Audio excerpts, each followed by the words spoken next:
첫 번째 주제는 미국과 이란이 스위스에서 회담을 시작했다는 소식입니다.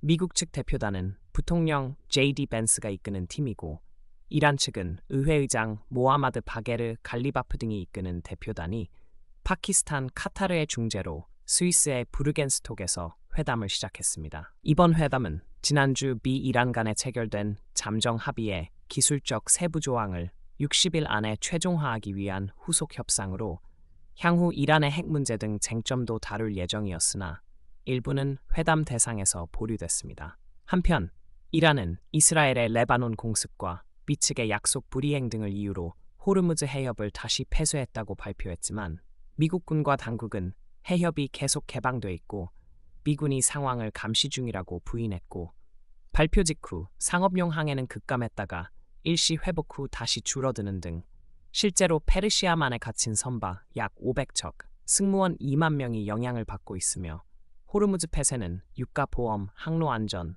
해양길의 문제 등으로 항로 정상화에 수개월이 걸릴 수 있다는 관측이 나오고 도널드 트럼프 대통령은 합의가 60일 내에 완결되지 않으면 통행료 부과 등을 시사하며 강경한 발언을 이어가고 있습니다. 두 번째 주제는 노동당의 케어 스타머 총리를 둘러싼 거취 추측과 압박입니다. 장관 피터 카일은 당장 사임할 근거는 없다고 말하면서도 스타머의 지위가 위협받고 있음을 인정했고 스타머는 나라를 위한 결정을 고민하며 가족과 함께 체커스에서 시간을 보내고 있습니다. 압박이 본격화된 계기는 앤디 번햄 전 맨체스터 시장이 메이커필드 보궐선거에서 당선되며 하원 의원 자격을 얻어 공식적인 리더십 도전이 가능해진 점으로 여론조사와 지방선거 참패 등을 배경으로 번햄이 당내 경선에서 유리할 것이라는 관측이 나오고 있습니다. 옵서버는 스타머가 월요일 사임 시기를 발표할 수 있다고 보도했으나 정부 측은 사실무근이라고 반박했고 스타머는 공식 경선이 열리면 출마하겠다고 밝혔으며 도전자가 성립되려면 하원의원 11명의 지지가 필요하다는 점과 당내에서 품위 있는 퇴진을 촉구하는 목소리와 그의 경제, 공공서비스 개선 실패 및 인사 실책에 대한 비판이 병행되고 있습니다.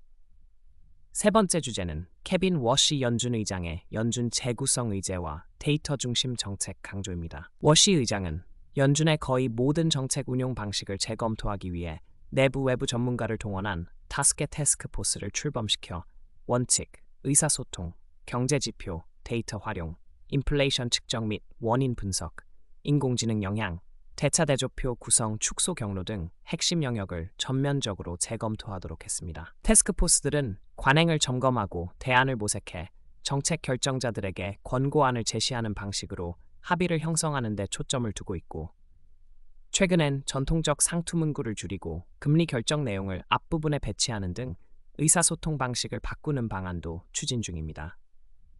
워시는 정치적 충성보다 데이터가 결정한다는 원칙을 강조하며 대차대조표 축소 경로와 2021-22년의 일시적히 판단 실패를 반성해 인플레이션 모델 재평가를 추진하고 있고 상원 민주당의 우려에도 불구하고 즉시 강경한 인플레이션 억제 의지를 보이며 연준을 정치적 도구가 아닌 분석, 데이터 중심 기구로 바꾸려 하고 있습니다.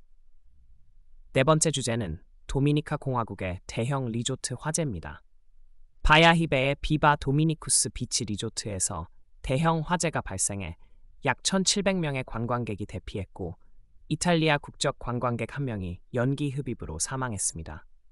화재로 리조트가 거의 전소 수준의 피해를 입었고 당시 호텔 가동률은 약 84%였으며 많은 관광객이 신분증 여권을 분실해 호텔 측이 각국 대사관 및 정부와 협조해 출국 서류 발급을 지원하고 있습니다. 대피한 관광객들은 푼타카나와 바야히베의 다른 호텔로 옮겨졌고 소방당국은 지붕 일부가 초가 지붕이라 바람과 함께 화재가 급속히 번진 것으로 보고 원인과 사망 경위 등을 조사 중이나 관계당국은 지역 관광 활동은 정상적으로 이어지고 있다고 발표했습니다. 다섯 번째 주제는 우주 기반 AI 데이터 센터의 경제성에 대한 회의적 시각입니다. 스페이스X의 대규모 IPO로 기술적 현실성은 더 뚜렷해 보이지만 주요 테크 매체와 전문가들은 발사 비용과 대량 반도체 탑재 비용이 충분히 낮아지지 않는 한 경제성이 불투명하다고 지적하고 있습니다. 기술적 문제들은 점차 해결되고 있고 여러 기업이 실험과 시험을 진행 중이며 핵심 변수는 발사 비용, 반도체 비용 하락 속도와 지상 데이터 센터의 건설, 전력, 수자원, 규제 비용 상승이라는 점입니다.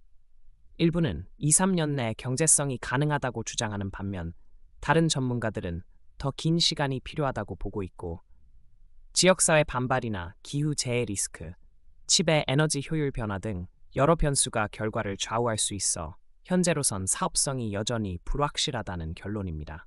여섯 번째 주제는 아마존에서 판매된 유아용 장난감 리콜 소식입니다.